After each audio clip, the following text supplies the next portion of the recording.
I knew something was off the moment Shane said my name like it was a punchline. "Can you pop in real quick?" he chirped, all fake smile and too much cologne, waving me into his glass terrarium of an office like I was the damn janitor he caught slacking. I'd given 6 years to that company, built its flagship product from version 0.9, stayed through 3 reorgs, 2 server meltdowns, and a divorce I never saw coming. And now, the new VP, fresh off a TEDx talk titled Firing with Compassion, was about to open his mouth and gut me like a fish. "I reviewed your raise request," he said, tapping on his MacBook like it held the secrets of the universe. "And I've authorized a bump." He slid a paper across the table like it was a golden ticket. $45 annual before taxes. I stared at him for a second, waiting for the joke to land. When it didn't, I tilted my head. "That's it?" He leaned back, hands behind his head like a smug high school quarterback. "It's generous, given how bloated we are. You should be grateful." Or, he smirked, "There's the door." Now, here's where the story should have gotten dramatic, right? Me flipping his desk, shattering his latte, calling him a soulless toddler in a J.Crew blazer, but I didn't give him the satisfaction. I just stood up, straightened my cardigan, and said, "Noted." Then I walked out. No tears, no swan song, no mass email, just the squeak of my flats down the hallway and the deafening silence of a company watching a pillar walk out without a sound. If you've made it this far, do me a small favor. Hit that subscribe button and tap the like.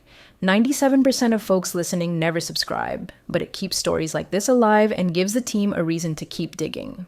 All right, back to it. I boxed up my desk in 12 minutes flat. Left the stupid cactus I kept alive longer than my last relationship, and slid my keycard into an envelope with a sticky note that said, "No hard feelings." Not true, but cleaner than rot in hell, Shane. By noon, my job was posted under a new title, Product Systems Automation Lead, AI-Powered Efficiency Division. Cute. They added AI like it had replaced 6 years of duct tape fixes, weekend redeploys, and hand-built integrations that only lived in my head. Someone on Slack joked, "Guess she finally burned out." Another replied, "Lol, they probably replaced her with ChatGPT. Let 'em laugh. They didn't know. None of them did. Shane thought I was a relic. That my exit freed up space for his agile bootcamp golden boys and their Asana boards. What he didn't know, what none of them bothered to check, was where the bones were buried. Because the product? It didn't run on sprints and synergy. It ran on me, my scripts, my credentials, my name. And I didn't revoke a damn thing when I left. I didn't even take the second monitor, just the basics. Charger, sticky notes, my battered mechanical keyboard with the worn-off E key. That keyboard had seen more late-night deploys than half the dev team combined. My goodbye Slack message, a single waving hand emoji. No text, no drama. Let them interpret it however they wanted.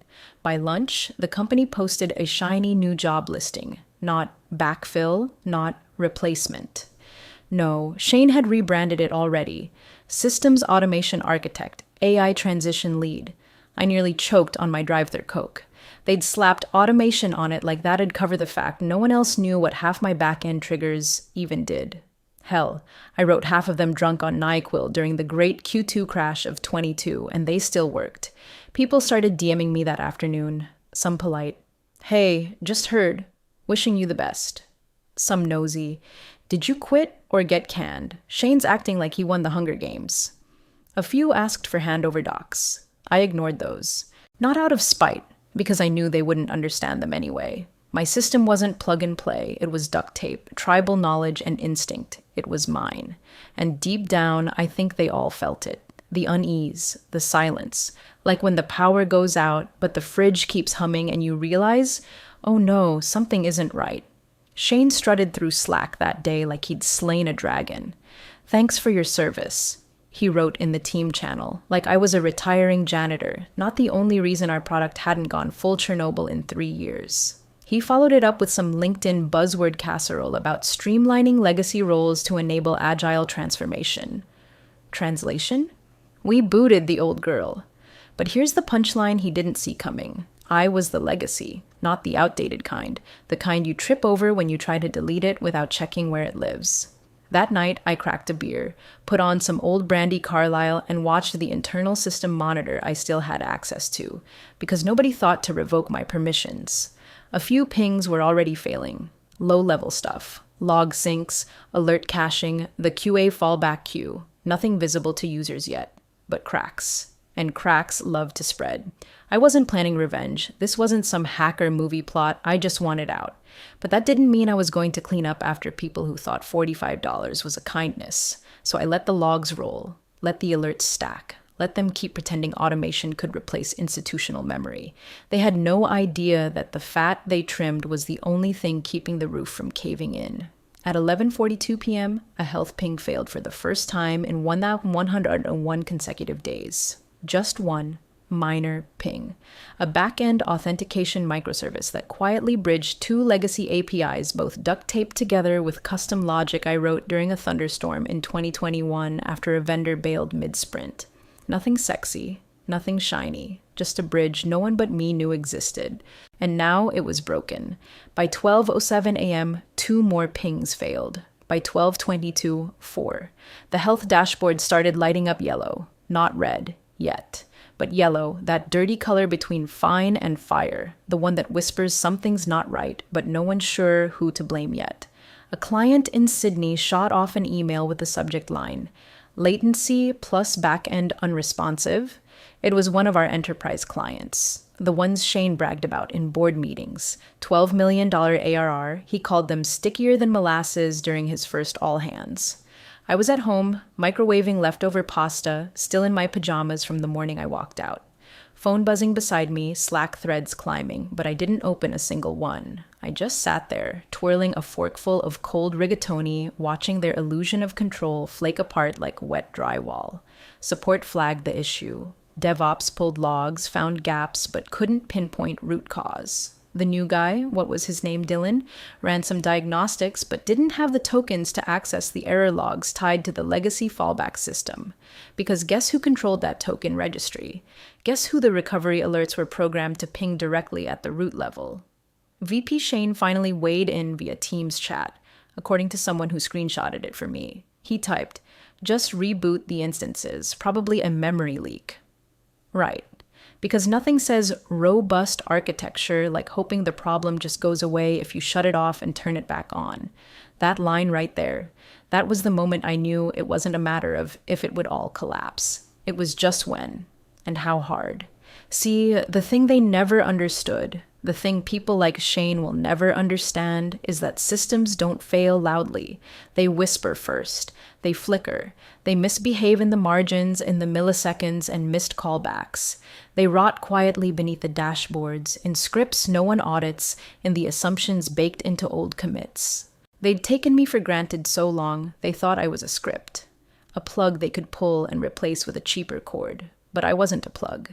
I was the wiring, and the lights were already flickering. By 6:12 a.m., the dashboard didn't just flicker, it died. The flagship product, the one they trotted out at every investor pitch deck and called their crown jewel, froze mid-operation on 4 continents, transactions stuck in queue, charts blank, user sessions hanging like wet laundry in a hurricane. At first, the client support team thought it was just the Australian zone. Then Germany went dark. Then 2 US healthcare accounts rang in with blank screen, no functionality, ETA. By 6:19, the call center was gridlocked. Client success reps were reading from the same script over and over. "We're currently investigating the issue. Thank you for your patience." Except there was no investigation. Not yet. Because they couldn't even log in. The admin dashboard. Locked. Read-only mode for everyone except the primary system account, the one linked to a specific credential set buried inside a vault I'd maintained by hand. DevOps couldn't escalate access. Engineering didn't have root visibility. The new guy, Dylan, kept muttering, "Why the hell is it asking for biometric failover auth?" Because I built it that way. Not out of ego, not for revenge, but because I was the only one who ever stayed. Everyone else rotated out every 14 months. I was the one who answered midnight calls, who patched 0 days during Christmas, who got that damn product through 2 catastrophic vendor outages. I wasn't being protective, I was being realistic. Everyone said they wanted redundancy until I offered to train someone and got told it was not a priority this quarter. Now, they were buried in the consequences of their own efficiency theater. The CTO, who hadn't spoken to me in nearly a year, was looped in by 7 a.m. He told Ops to contact the external support vendor we'd partnered with in 21 after that infamous migration bug. Problem was, no one knew who our vendor contact even was. The CRM field was blank. Not a single name, not a single backup. That's when legal got pulled in. And legal, gods bless their Excel-ridden hearts, did what they do best. Dug through contracts. What they found was not ideal. A single support agreement signed by me. Sole contact, sole signatory. And it wasn't some boilerplate PDF, it was custom negotiated. A 2-year support clause, reviewed, signed, and countersigned with security escalation protocols baked in. Protocols that required mutual notification and credential reassignment in the event of separation. No reassignment? No access. Someone printed the agreement and dropped it on the founder's desk just after his second espresso. And from what I heard later, that's when the room fell absolutely silent. Because the clause was crystal clear, and it didn't say engineering team, it didn't say product lead, it said me, my name, my signature, my terms. And when I left clean. No warning, no transfers. No one even thought to ask where the keys were, because the truth is the product didn't run on automation. It didn't run on dashboards and Kubernetes clusters and Slack emojis. It ran on a person. It ran on trust. And that trust got fired for $45 and a smirk. The emergency call started at 7:33 a.m. with legal, engineering, the CTO, and, finally, Shane. I wasn't on it, of course, but I had friends still on the inside, and they were typing updates like their lives depended on it, because in a way, they did. The founder had just walked in from his Peloton session, dripping sweat, protein shake in hand, ready to talk strategy. Instead, he walked into a war room filled with open laptops, cursing engineers, and the smell of 3 kinds of panic. Legal opened the call with a tone that could peel paint. We've located the vendor support agreement. It's not good. Clicking, shuffling, then her voice again, this time reading each word like it was etched in stone. In the event of primary contact termination without 30-day co-signed notice, service will be suspended until reassignment and security verification. Silence. Then she repeated it. Termination without co-signed notice will trigger service suspension. The founder looked up, slow and cold. Who was the primary contact? Legal didn't blink. Maya Delgado, sole signer, sole point of escalation. The addendum references no backups and no substitution clause was executed. And that's when the founder turned toward Shane like he was looking at a clogged toilet that had started to smoke. Tell me you didn't just fire the only person listed. Shane adjusted his collar, tried a grin. We've got engineers. Dylan's been onboarding. It's not, look, I'm sure we can just call the vendor and, no, legal snapped. You can't. Maya was the authorized contact. That's what we're trying to explain. The CTO spoke next. We've tried to re-authenticate. Every endpoint is hard-locked behind escalation tokens. Some of them use biometric checkpoints. We've got 3 layers of failovers we can't even see without her. Shane, still trying to stay afloat, tried a chuckle. So we're locked out of our own product because of a paperwork glitch? It's not a glitch, legal replied. It's compliance. It's a binding clause. The founder didn't say anything, just leaned back in his chair, slowly set his protein shake down, and rubbed his temples like he was trying to physically squeeze the mistake out of his skull. At 7:51 a.m., legal looped in the support vendor directly. They got the on-call manager on the line, some guy named Troy. Cool voice, even cooler tone. Troy confirmed what legal already knew, but everyone else needed to hear aloud. We were notified of unilateral termination via your internal systems. That triggered our auto-suspension protocol. Per clause 3.1b, all privileged services are paused until reassignment and credential verification are completed. That process requires co-signature from the original point of contact, which, in this case, is Maya Delgado. Another silence. Only longer this time. Heavier. Then Troy added the knife twist. calmly, almost cheerfully.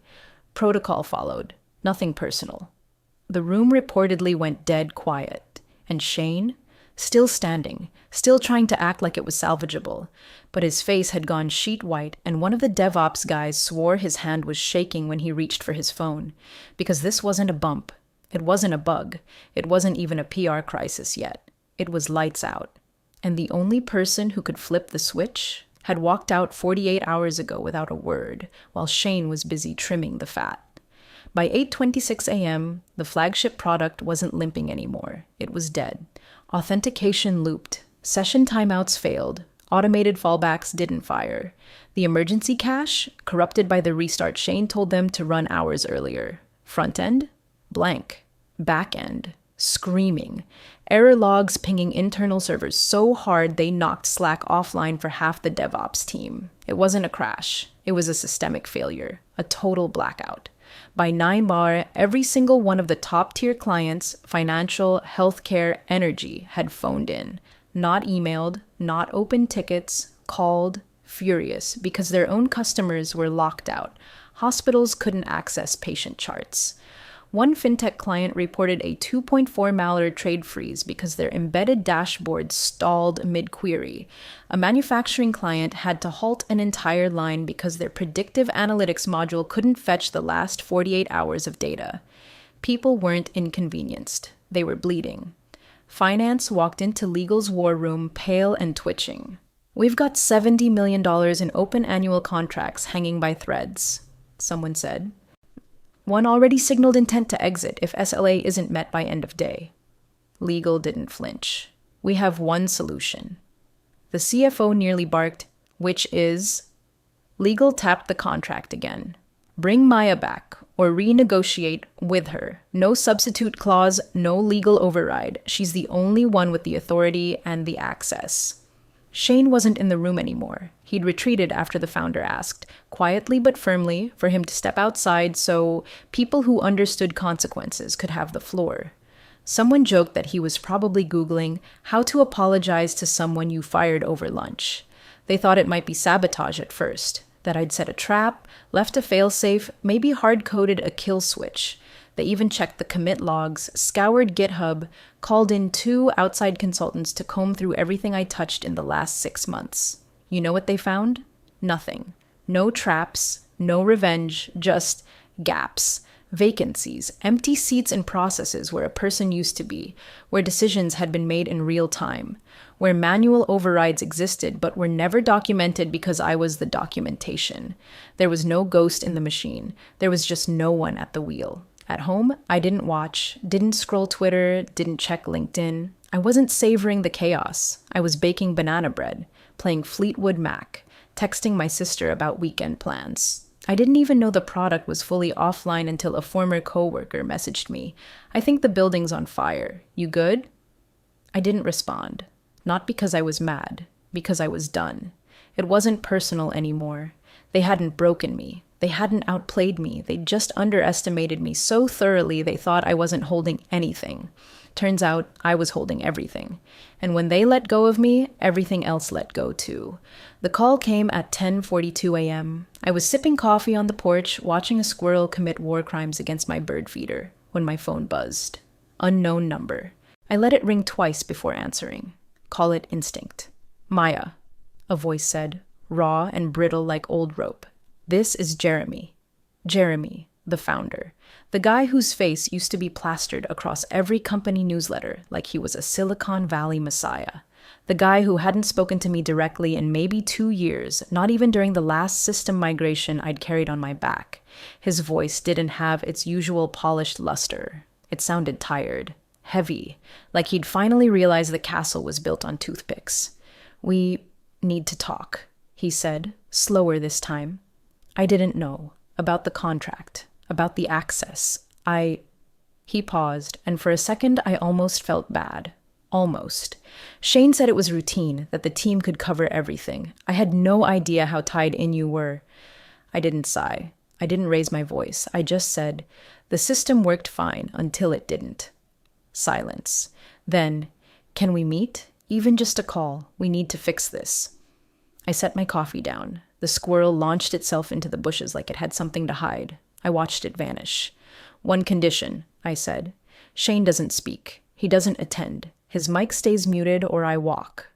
Jeremy didn't argue, just muttered, "Understood," like it physically hurt him. He sent the invite within 5 minutes. A private Zoom link. 3 p.m., 3 names listed. Me, him, legal. When I joined the call, Jeremy's camera was already on. No hoodie, no branded mug, just a black button down and a face that looked 10 years older than it did last week. He tried to smile. It didn't land. "I owe you an apology," he started. "You owe your company a reckoning," I replied. To his credit, he didn't flinch. He laid it out clean. The fallout, the service suspensions, the clients dangling by threads, the internal blame games, most of which now pointed squarely at Shane, who, by that point, was conveniently on personal leave. "I'm not asking you to save us," Jeremy said, folding his hands. "I'm asking you to help us walk back from the edge. We'll meet your terms, whatever they are. Just help us stabilize." I didn't gloat, didn't monologue. I didn't want power. I wanted boundaries. I wanted distance. I wanted proof that I wasn't stepping back into a fire they still thought they could dance in. So I nodded once. "Fine, but I don't consult for children." Jeremy exhaled. "Fair." What he didn't realize yet, what most of them still didn't get, was that I hadn't taken anything from them. I just stopped giving. We met in a different conference room this time, not the glass-walled collab den Shane loved so much, where everyone could watch you get gutted like a fish in high resolution. No inspirational posters, no kombucha fridge in the corner. Just 4 walls, a long table, and the kind of fluorescent lighting that makes lawyers feel safe. I walked in with 1 sheet of paper. No resume, no laptop, no slideshow, just a list. Typed, bullet points, no fluff. Jeremy stood when I entered. Legal nodded. No handshakes, no pleasantries. "Let's keep this simple," I said, sliding the page across the table. They read it. Slowly. Jeremy's jaw moved once, maybe chewing the inside of his cheek, maybe grinding a molar down to dust. Item 1. $300 an hour, invoiced weekly, net 7 payment terms. Retroactive to the date of the service outage. Item 2. My schedule, not theirs. A non-negotiable handoff timeline defined by my assessment of technical readiness, not some agile fantasy or investor optics. Item 3. Shane's access revoked permanently. No sandbox credentials, no passive read-only tokens, no ability to roll back anything I implement. Item 4. Public attribution. My name attached to the IP documentation for the core infrastructure module, not for ego, for protection. They didn't argue. Legal scanned the page, nodded once. Jeremy sighed, leaned back, and said, "Done." That was it. No resistance, no counteroffers. No clever phrasing like, "Let's revisit this after the quarter." Just the unmistakable tone of people who knew they weren't negotiating anymore. They were being rescued. Shane wasn't there. Of course he wasn't. Rumor had it he'd been escorted out of the building the day before after telling legal the contract I signed in 2020 wasn't enforceable. Apparently, they showed him the vendor's confirmation email, the one that said, "This protocol was negotiated and remains in force. We are not a party to your internal politics." I didn't ask where Shane ended up. I didn't care. What mattered was that, in this room, the hierarchy had inverted. The woman who walked out quietly, dismissed as non-essential legacy fat, was now the only person they couldn't move without. But I didn't want a corner office. I didn't want a job title. I wanted a firewall, one built not in code, but in contract, one that kept their chaos away from my peace. By the end of the hour, legal had the red lines ready. I signed with my own pen. Jeremy didn't say thank you, not out of disrespect, but because he knew that gratitude wouldn't cut it. Not here, not now. He just said, "You'll have what you need." And I replied, "Good, because you're about to learn how much I never documented, on purpose." That wasn't a threat. It was a reality check, because sometimes the only way to make them value what you built is to let them watch it break without you. The final debrief was quiet. Not somber, not angry, just quiet in that weird, heavy way buildings get when everyone knows the damage is done, and now they just have to live in it. Jeremy sat at the head of the table, elbows on the wood, brow furrowed like the answer was hiding in the laminate. Legal was flipping through a printout of the original contract stack, section by section, red lines already bleeding into the margins. Why didn't anyone catch this clause? Jeremy finally asked, voice low but sharp. The suspension clause, the sole contact provision. This entire failover dependency, how the hell did it all ride on one person? Legal didn't scramble for an excuse. No one did. It was an addendum, she said, almost apologetically, buried in the 2020 renewal packet, not digitized, just the original signed version. She held up a stapled copy, slightly yellowed at the corners. Maya had the only executed copy with both signatures. Silence. Jeremy didn't yell, didn't flinch, just nodded, slowly. Never again, he said, half to the room, half to himself. It wasn't performative. It was a man realizing the system wasn't broken by malice. It was broken by arrogance, by assuming quiet meant disposable, by thinking loyalty was free and redundancy grew on trees. They'd given me a $45 raise and expected me to thank them. They never stopped to ask how many locks I held keys to, or why no one else ever asked for them. After the meeting, I cleared out the few remaining files from my backup terminal. Nothing sensitive. Just personal notes, the occasional recipe saved to my work browser, a few old Slack screenshots that reminded me of the good days, before the reorgs, before the buzzwords, before they replaced culture with culture decks. I left the pen they gave me at my 5-year anniversary on the desk, didn't leave a note, didn't say goodbye. No one escorted me out this time, no HR person watching to make sure I didn't pocket a stapler. Just me, my steps echoing softly down the hall I used to run at 2 a.m. during outage calls. No badge, no ceremony, just peace. The elevator doors opened, and for a second I looked back, not at the people, at the wires, the screens, the blinking server room behind reinforced glass. All that architecture, all that infrastructure, still humming, for now. Funny thing about support agreements, if you don't support the person, the system doesn't support you either.